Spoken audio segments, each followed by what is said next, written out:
Good morning, good day, good afternoon, and good evening, whatever time you're watching this lesson. So the objectives of this lesson is to enable the viewers or the learners trace the evolution of policing in the Philippine setting and to discuss the evolution of policing in the Philippine setting from the pre-Spanish era up to the modern times or up to our contemporary time. Again, the discussion is anchored on the multiple choice questions given in the classroom, but if you are not my student in the classroom, then you may answer them while I am discussing the multiple choice questions as my jumping board in the discussion. So the first question, he was considered as the chief judge of barangays during the pre-Spanish era. So come to think of it, when you say pre-Spanish era, this was the time before the Spaniards came. Actually, there is no correct answer here, no? Because the correct answer should be the datu, the datu. The head of a village before was called the datu. It's not the tribal leader because the tribal leader is the head of a whole tribe. When you speak of Dato, he is basically the head of a village. Perhaps the village could be consisting of some or different tribes. Okay. However, the leaders of the barangays before, during the time, were later on appointed as the cabeza de barangay by the Spaniards when they came. So we are going to answer here as the cabeza de barangay. Okay, although the answer should be the dato or the leader of the village or the chieftain of the village. And what was the function of the chieftains or the cabeza de barangay before the arrival of the Spanish?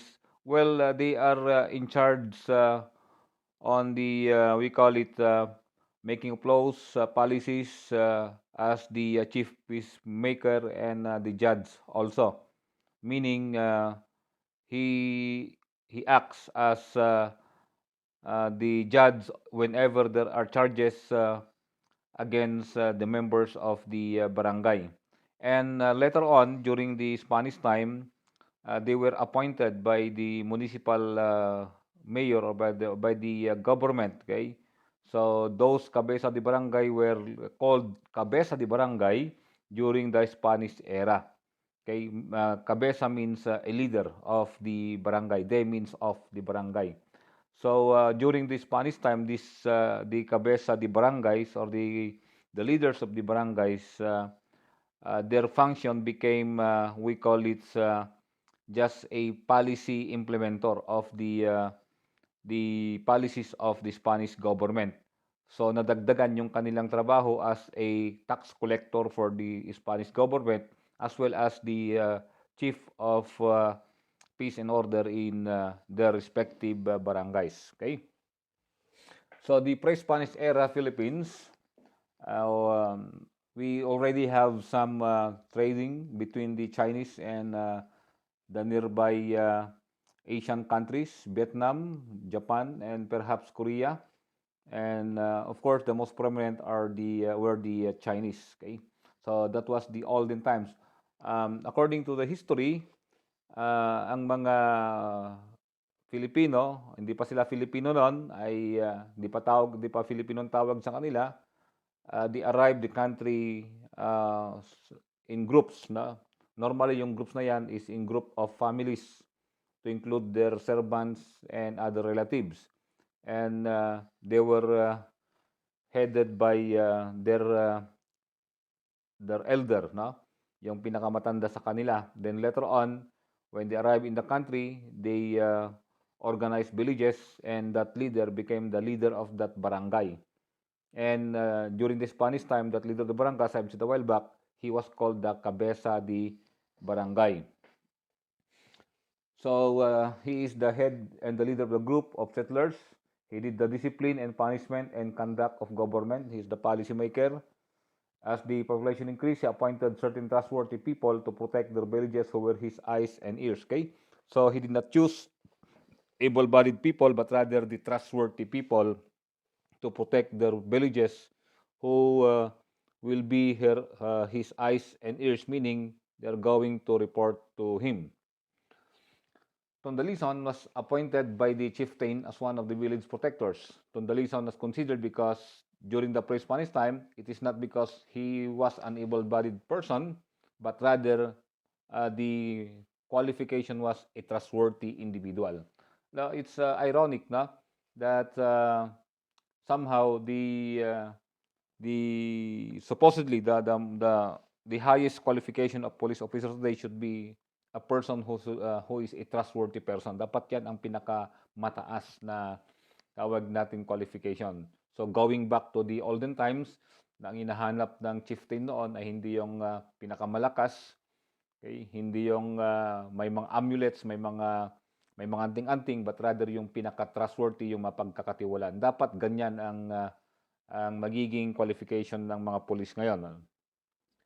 So, when the Spanish arrived in the country, okay, so they introduced Christianity as well as they introduced the type of governance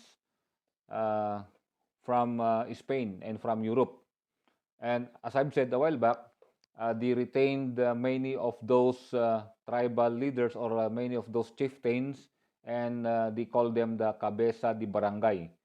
So practically, from the pre-Spanish time up to the Spanish time, the leaders of the barangays are based on inheritance. So minamana, parang royal family. Okay? But in or during the American period, they opened up the Teniente del Barrio at hindi na siya by appointment but rather by election. Meaning anyone could be the leader of a barangay or a barrio during the American regime. So what were the policy or policing system in during the time of we call it this Spanish. Now, ito ang tanda ninyo, class, ano? When the Spanish came, they brought in the country the type of governance, the type of policing which were applied in Spain as well as the nearby countries in Europe. Na yun ang in-apply nila sa lahat ng kanilang mga sinasakupan. So practically, the type of governance and the policing system that were applied in our country during their time in our country were almost the same or the same as those applied in other territories that they have conquered. Okay? So they have the Carabineros de Seguridad Pública, or the we call it, they are the guards of security of the public. The first organized police force in 1712 and is known as the mounted police. Mounted because they were riding on horses. They are to carry out the regulations of the Spanish government, and more often than not, most of them were members of the Spanish militia or the riflemen. So mga dating mga sundalo mga yan, sila ngayon yung organize para magbigay ng security sa public. And by virtue of Royal Decree of December 20, 1842, they changed the name into Cuerpo de Carabineros de Seguridad de Pública. Cuerpo means a body.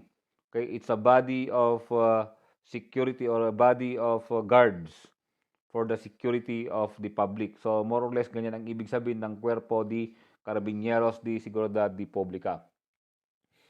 And in 1836, January 8, the Royal Decree was passed creating the first rural police organization.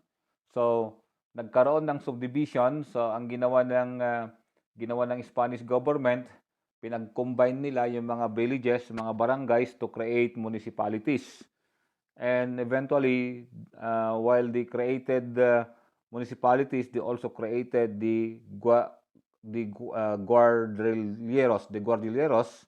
Now, sila ngayon ang tinatawag na First Rural Police Organization. So, in other words, sila yung mga local police sa mga munisipyo, sa mga municipalities, to maintain public security and order, and to patrol in the dark and unsafe places, guarding the tribunal, meaning yung parang pinaka-municipal building nila, or yung pinaka-bulwagan ng hustisya or justice hall nila, and the prison houses.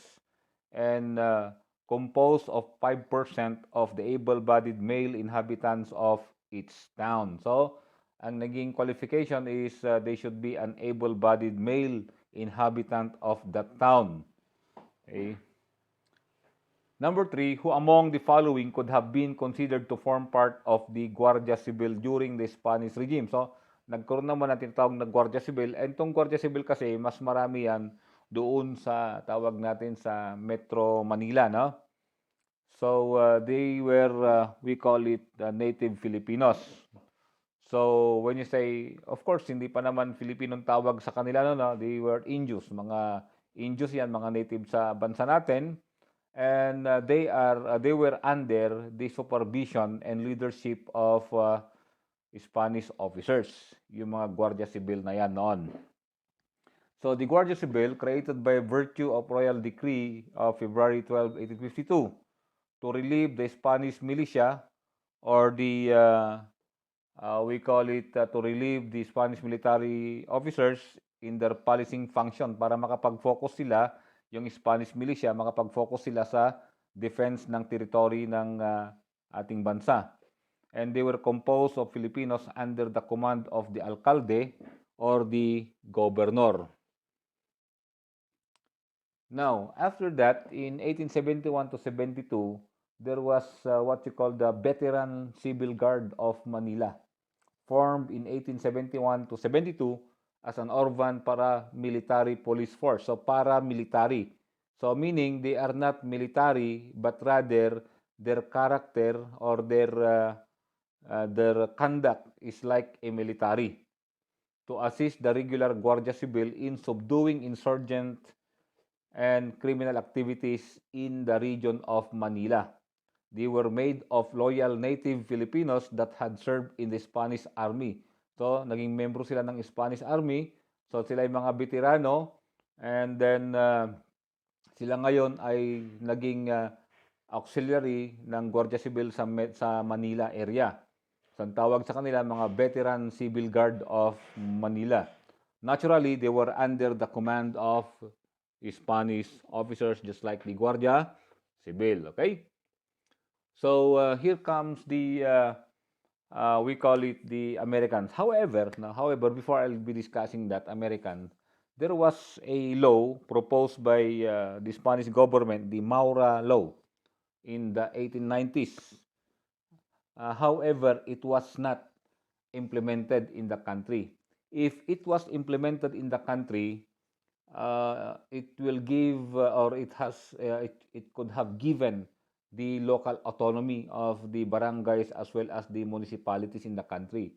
No? Nagkaroon sana ng kaibahan yung kanilang policing system kapag yun ay tinatawag natin na implement. Well, obviously, some of the reasons would be the uprisings by many Filipinos during this time. Kaya hindi na na-implement kasi marami ng mga revolution against the Spanish government. Okay?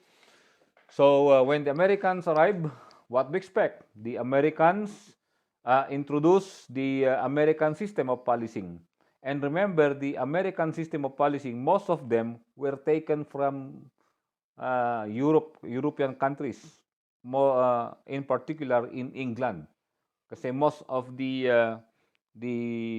early settlers of America came from England and nearby European countries. Kaya mix ang tao dun sa Amerika. So yun ang system na dinala nila sa atin, yung sistema ng Amerika, na most of them were adapted also from the system of England as well as other European countries insofar as governance, military, and policing is concerned. So ano yung mga significant events ng policing system when the Americans came to the country or when they occupied us? So they came up with Act number 175 on July 18, 1901. They came up with the Insular Constabulary under the Division of Insular, okay, of the American government. Kasi ganitong mga yan maraming mga sakop ang Amerika noon na mga bansa. Okay? So marami silang sakop na mga bansa sa Central America and including us. So, meron silang mga insularis or meron silang mga insular affairs or division or Bureau of Insular. Or pag sinabi mong insular, Bureau of Insular, ito yung mga civil government. Okay, parang sa yung mga tawag natin mga Spanish, when they came, meron silang military governor. Then pinalitan nila ng civil governor. So ganun din itong tawag natin, itong Amerika, when they came to the country, ang unang governor natin is military governor kasi katatapos ng giyera. So normally ganun yan eh. Kapag may giyera, normally yung mga military junta or mga military officers ang nag-head ng isang lugar. Then later on, mag-appoint sila ng civil governor. So after they have conquered the country, so Act number 175 on July 18, 1901, they created the Insular Constabulary, which were tasked to preserve peace and to keep order and enforcing laws. So in the Philippine Commission the Philippine Commission organized the Insular Police Force through Act number 175 on July 18, 1901. They were tasked to preserve peace, keeping order, enforcing laws. And in reference to the history of the Philippine Constabulary, insular could mean national, civilian in nature within the Philippine Islands or all of the above. The answer is all of the above. So kung sinabi nilang insular, ito ay national in scope. Okay? Kapag parang yung insular, pag sinabi mong insular prisoner, ikaw ay national prisoner. Okay? And civilian in nature because pag sinabi mong insular affairs kasi ng Amerika noon, meaning they are referring to the civil affairs. Okay? Kaya ang mga insular constabulary noon is under the civil governor. Hindi sila under ng military governor. They were they were not under the military leaders, but rather they were under the civil governors. And dito lang sila sa loob ng Pilipinas. Hindi na sila pupunta doon sa tawag natin, hindi sila kasama doon sa defense of the territory. Kasi may mga regiments or may mga tinatawag natin mga infantries, may mga cavalrymen or cavalrymen and may mga riflemen ang mga tawag natin militaries. Okay, so sila lang para sa peacekeeping lang sa loob ng Pilipinas. So Act number 175, Section 1, we will read it para maintindihan natin. The first section says there, an insular constabulary is hereby established under the general supervision of the civil governor. Okay? So hindi sila under the military governor. So civil governor. Hindi sila under ng military leader for the purpose of better maintaining peace, law, and order in the various provinces of the Philippine Islands, organized, okay, officered, and governed as hereinafter set forth. Okay? So that is the section 1.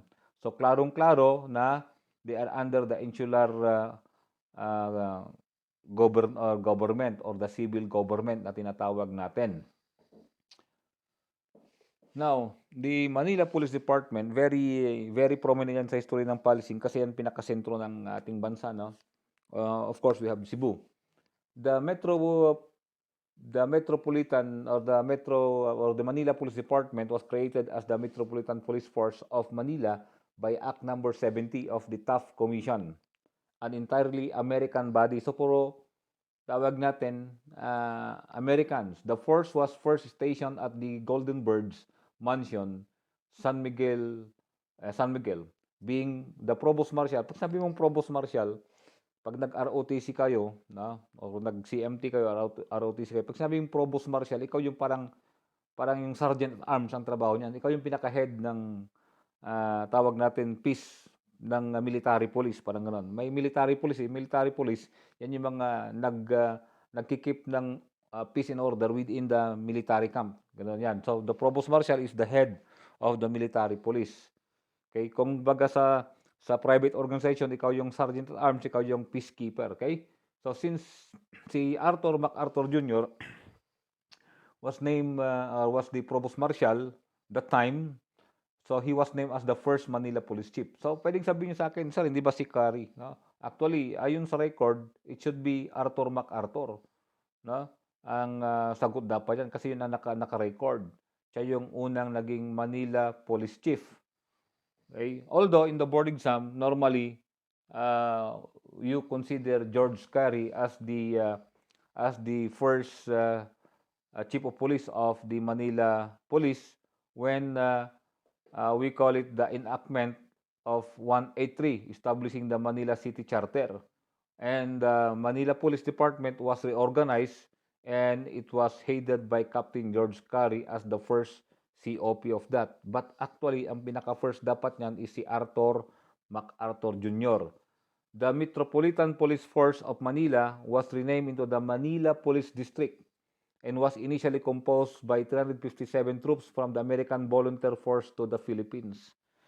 Okay, mga hindi sila hindi sila mga military. Nung sinakop nilang bansang Pilipinas sa Amerika, marami mga nag-volunteer na mag-join sa pagsakop sa Pilipinas. Sila ngayon ang naging police sa Manila Police District. Hindi sila original na mga military personnel. Kaya yan yung katanungan natin na ang police ba ay military or civilian? So supposedly dapat yan civilian in character, dapat yan. Okay? Kasi yan talaga ang origin ng history ng tawag natin ng policing dito sa ating bansa. So, Captain Columbus Piat, considered as the last American Chief of Police of the Metro or the Manila Police Department before World War II.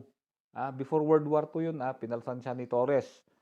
So, before World War II, siya yung pinakalas. So, ngayon, sinakop ng Hapon ang bansang Pilipinas, okay? And after the liberation of Manila in June 1945, itong si Captain Marcos Ellis Jones, since he was the Provost Marshal of Military in Manila, automatically he became we call it the Chief of Police of the Manila Police Department of Manila. Okay, and before they gave the independence of the country in 1946, the last American Chief of Police of Manila Police Department was Captain Jeremiah Holland. So sinasabi nila na si Captain Marcos Ellis Jones. Hindi. Si Captain Marcos Ellis Jones, siya yung second to the last supposedly, kasi siya yung naging acting COP ng or siya yung naging COP ng Manila Police Department after the Americans liberated Manila from the hands of the Japanese aggressors. Okay. So in 1936, after Columbus Piat, the Manila Police Department was Filipinized, meaning tawag natin, ginawa itong puro Filipino na, hindi na mga American troopers, okay? So in March 2, 1936, Antonio Torres, then a member of the Manila City Council. So take note, Manila City Council, so civilian, was appointed chief of the Manila Police Department, and he was the first Filipino to become the Chief of Police of Manila Police Department. So, nangyari, dumating ang mga sakang, ang mga Hapon. Okay? So, on 1942, at the outset of World War II, nung kasagsagan ng World War II, nagtalaga ngayon kasi 1941, no? Umatake ang mga Japanese, 1942, kuha na nila yung beginning na ng giyera sa Pilipinas. No? Kasi later part ng 1941 yung pagbomba, no? So ngayon, kailangan nilang ma-create ang civilian government sa bansa natin. So sa Manila, since yan pinakasentro, yung Kempitay, ito yung Japanese military police, no? Yung alam yung sinabi ko kanina sa inyo, kapag sa military may mga military police. Okay? Sa pagpumunta kayo sa kampo, yung mga naggo-guardia doon sa mga sentinel, normally mga military police 'yon. Okay? So yung mga military police na yan, sila ngayon ang naging police ng Manila Police Department. Okay, tinatawag silang Kimpitay, and they ordered Antonio Torres to submit to their authority. Ayan. So after the Battle of Manila, okay, the combined American and Filipino troops reorganized the police force, and Allied forces were appointed chiefs until the appointment of Lamberto Habalera as acting chief of police during the time of the Japanese. Okay, si Lamberto Habalera. Yan. Then, he is dubbed as the father of Philippine Constabulary, well, no other than Captain Henry T. Allen. Sino si Colonel Felix Lorente? Si Major Jose Velasquez. Ayan, okay? So, sino naman si Governor General William Howard Taft? Well, siya yung pinaka-head ng parang presidente ng Pilipinas at that time, okay? So, itong si the Taft Commission, okay? Organized on October 301, the Philippine Constabulary or the Insular Police by virtue of Act 255. Majority of the personnel were Filipinos. So after the Insular Constabulary, they came up with the Philippine Constabulary. Majority of the personnel, by the way, the Insular Constabulary was Act 175, and then the Act 255 created the Philippine Constabulary. Majority of the personnel were Filipinos under the supervision of American officers headed by Captain Henry T. Allen, being the first chief of Philippine Constabulary, later dubbed as the father of Philippine Constabulary. And the Constabulary was the national police institution during the time in preserving the peace, keeping order, and enforcing the law as provided under Section 825 of the Revised Administrative Code of 1917. So the Revised Administrative Code of 1917 was the constitution or para siyang constitution na ginamit ng Amerika sa Pilipinas kasi wala tayong Philippine Constitution. So meron silang administrative code na ginagamit kung paano nila i-administer or paano nila i-govern ang ating bansa. Kaya ang tawag doon ay the Revised Administrative Code of 1917. Nakasaad doon na yung Philippine Constabulary from the Insular Constabulary ay siya ang magiging national police institution. So, sakop nila ang buong tawag natin Pilipinas. So, Captain Allen was helped by 4 other Army officers, Captains David Baker, W. Goldsboro, H. Atkinson, and G.S. Garwood. And Captain Allen in organizing and training and equipping the force. Although the bulk of the officers were recruited from among the U.S. commissioned and non-commissioned officers, 2 Filipinos were qualified for the appointment as third lieutenants during the first month of the Philippine Constabulary. Jose Velasquez, who retired as a major. He was from Nueva Ecija. So, taga dyan sa inyo, sa Camaratuan, if you are from Camaratuan. And Felix Lorente of, hindi Camaratuan, basta Nueva Ecija, di ko alam yung lugar. Okay? And Felix Lorente of Manila.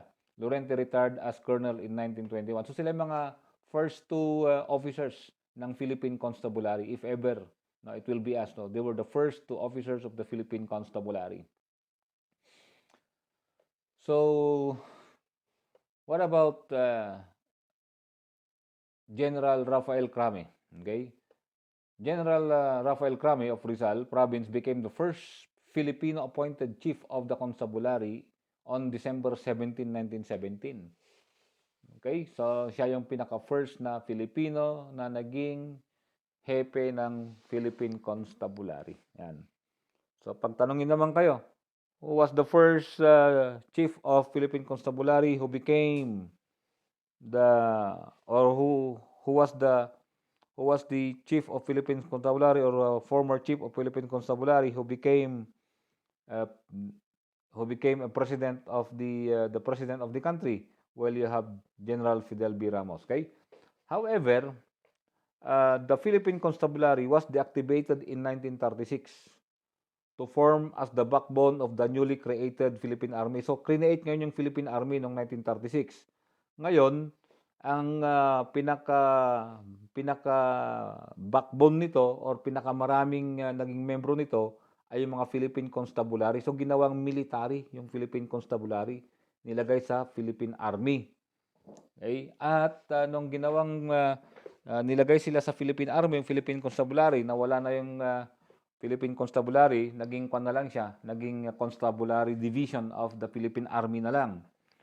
Okay, so nangyari, the Commonwealth Act number 88. By the way, 1935, lumabas yung ating 1935 Constitution at lahat ng mga batas noon, ang tawag nila Commonwealth Act. Sa atin ngayon, Republic Act. Okay? So, nag-create sila ng state police. in October 26, 1936 because wala na yung gumagawa ng trabaho ng pulis na yung Philippine Constabulary. However, it was short-lived kung panandalan lang. And the Constabulary was revived as a military police force on June 23, 1938, and abolishing also the state police and its military police duties reverted to the Philippine Constabulary. Okay? With the President's recommendation, the PC was reconstituted into a separate organization. So, hiniwalay na. Hindi iba yan. Hindi iba kami sa Philippine Army. So, magiging distinct, separate kami from the Philippine Army. Na yung Philippine Army, siya ang bahala sa national defense at ang Philippine Constabulary ay doon pa rin siya sa loob ng bansa natin sa internal security. Okay, so yon ang nangyari sa Philippine Constabulary. Panandalian ito na deactivate between 1936 to 1938 na pinalitan ng state police. On the other hand, in 1938 also, the Americans, again sabi ko nga kanina sa inyo, dala-dala ng Amerika yung mga sistema doon sa kanilang lugar. So in America, they have the Federal Bureau of Investigation. So they have that Bureau of Investigation America. So nag-create din sila sa Pilipinas ng Bureau of Investigation by virtue of Act number 181 or the Commonwealth Act number 181 in November 1938. So it was a modification of the Division of Investigation from the Department of Justice. So on June 19, 1947, after World War II, nung nawala na yung mga Americans dito, 1946, tayo ay naging July 4, 1946, binigay sa kalayaan sa atin ng Amerika. So, Republic Act 157, naging Republika ng Pilipinas, Third Republic, was enacted creating now the National Bureau of Investigation under the Department of Justice. And of course, in policing, ang trabaho ng NBI is nakakatulong yan in the aspect of investigation, particularly high-profile cases. So nakakatulong yan with the national police of the country. So during the Spanish occupation, balikan natin. Okay, so that is the infamous, we call it marching of the Japanese towards Manila. Okay. So what was known as the Metropolitan Constabulary during the Japanese occupation in the Philippines? Well, the Manila Police Department. Okay, so nabanggit natin yan. Pagdating na mga hapon, nag-create sila ng Metropolitan Constabulary under the Bureau of Constabulary. Kasi meron silang Bureau of Constabulary na lahat ng mga kapulisan sa buong Pilipinas ginawa nilang constabulary under the Bureau of Constabulary. Okay? At kinuha nila yung mga generals, mga colonel na maging leader din ng mga Filipino, okay, na mag-tridor sa Pilipinas, pero sabi nila ay kwan lang naman daw. Kunyari lang nakisayaw sila doon sa mga Hapon. But of course, others, ayaw nilang sumali sa Metropolitan Constabulary, ayaw nilang sumali sa Bureau of Constabulary. So what they did, tumakas sila para maging guerrilla sa mga kabundukan. Okay? So, the Manila Police Department was converted to Metropolitan Constabulary by the Japanese, okay, during their occupation in our country. So the Kempitay, as we have mentioned a while back, they were the Japanese military police. Okay? And it was, of course, until General Douglas MacArthur returned on February 7, 1945 na wala yung Kempitay. And again, as I mentioned a while back, Manila Police Department was renamed Metropolitan Constabulary under the supervision of the Bureau of Constabulary during the Japanese occupation in our country. So after the World War II, we have now the post-war Philippine policing. Republic Act 2678, an act expanding and reorganizing the National Bureau of Investigation. So, na-expand at na-reorganize ang NBI at ito ay isang investigative at research agency na rin yan. And in 1966, Republic Act 4864, or known as the Police Act of 1966, created the Police Commission na tinawag later on na Napolcom. But when the Police Commission was created in 1966, it was under the office of the President to oversee the training and professionalization of the local police forces. Hindi yung constabulary, kundi yung may mga local police na noon. Aside from the constabulary, may mga municipal police na, may mga city police, and yung constabulary, sila ang para sa national police. Okay? And Presidential Decree 765, it established now the INP. So ginawang INP yung mga dating munisipyo noon, kay mga munisipyo, kasi ganito noon, no? Kapag pulis ka sa Baguio, hindi ka na pulis sa nearby municipalities, parang ganon. Kapag pulis ka sa Cabanatuan, hindi ka pulis sa nearby municipalities. Pulis ka lang dun sa lugar mo. So eventually, Presidential Decree 765, they created now the Integrated National Police, na lahat na ngayon na mga kapulisan sa buong Pilipinas ay pinag-isa. And they were placed under the National Police Commission, under the Ministry of National Defense. And it defined the relationship between the INP and the PC, kung ano yung kanilang trabaho. National concern will be the Philippine Constabulary sa mga insurgency, sa mga rebellion, sa mga local, we call it local crimes, it will be the Integrated National Police. So yun ang naging kanyan. Although, diyan sa 765, sa PD 765, sinubordinate ng Philippine Constabulary yung INP. So, of course, before that, we have the Presidential Decree 1184. No? The Presidential Decree 1184, the first Professionalization Act of the Integrated National Police. Okay? Siya ang una na ginawang high school graduate yung mga magpupulis under the INP sa Presidential Decree 1184. Okay? So, here comes Republic Act 6975, the DILG Act of 1990s. Kasi may problema tungkol sa functions ng peacekeeping. Kaya nagkakaroon ng pagtalo-talo ang INP at ang mga Philippine Constabulary during that time.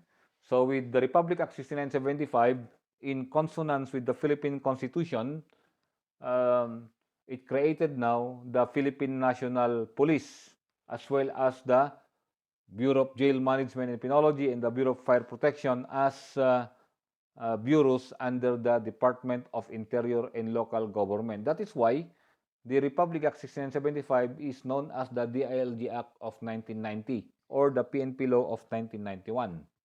Okay? So yun ang nangyari dyan. At sinasabi sa ating Constitution at in-emphasize ng RA 6975 that there should be only one police force that is national in scope and civilian in character. Kaya pag sinabi mong national in scope, kapag nag-apply kang police sa Region 3, pwede kang itapon sa Mindanao, pwede kang itapon sa Cordillera, wherever, pwede kang i-assign kasi national police ka. Yun ang ibig sabihin nun. Hindi kagaya ng INP, hindi kagaya ng mga local police nun na kung sa munisipyo ka, doon ka lang, hindi ka pwedeng mailipat sa ibang mga lugar. Parang ganon. Okay? Pero ngayon, pag sinabing national in scope, covered nyo na lahat hanggang buong Pilipinas. Pwede ka nang may-assign anywhere else. Kapag nag-apply kayo ng police, isa yun sa tatanungin whether are you willing to be assigned wherever or in whatever place in the country. No? Your answer there should be yes, because that is the nature of your the nature of the Philippine National Police. Okay? And civilian in character, no? Civilian. Kaya nga ginawang inspector yung mga tawag natin title kasi ganun din ang title ng mga official ng Philippine Constabulary nung panahon ng mga Amerikano. Okay? By the way, pag sinabi kasing constabulary, the word constable, na discuss natin the previous video, ng constable, ito yung mga mounted police, actually mga yan. Okay? So, civilian in character. Kaya, minsan, dito mali, sasabihin doon, pag nakapasok ka na ng PNP, sabihin nila during training, kalimutan mo ng civilian ka. Okay? So, that should be wrong kasi ang police ay hindi naging military yan. Yan ay uniform. Dapat ang sasabihin sa mga nagpupulis, kalimutan yung non-uniform na kayo. Kalimutan yung naka-civilian na kayo or non-uniform na kayo. Kayo ngayon ay uniform personnel. of the government. Yun ang ibig sabihin dapat nun. In consonance to the nature of the Philippine National Police as provided for by your Philippine Constitution. So we have Republic Act 8551. So the tried now to, we call it upgrade the Philippine National Police. Kasi doon sa 6975, 72 units lang. Ngayon sa 8551, ginawa nilang baccalaureate degree holder yung magpupulis. So nagkaroon ng reorganization and reformation as well as professionalization of the Philippine National Police. Again, ang professionalization law ng INP, it is not the 8551 but rather the PD 1184. So further, nagkaroon ng mga, nagkaroon ng mga amendments. Okay? Nagkaroon ng mga further amendments ng 6975 at saka R8551, you have the Republic Act 9708. Okay? So, an act extending for 5 years yung reglementary period para matapos yung educational qualification ng mga hindi nakakatapos ng college na nanggaling sa Philippine Constabulary. Kasi yung Philippine Constabulary kasi nung high school graduate lang. Samantalang ang INP, 72 units. Kaya nung nag-PNP, ginawang 72 units, maraming mga Philippine Constabulary na high school graduate na kailangan na lang tapusin yung 72 units.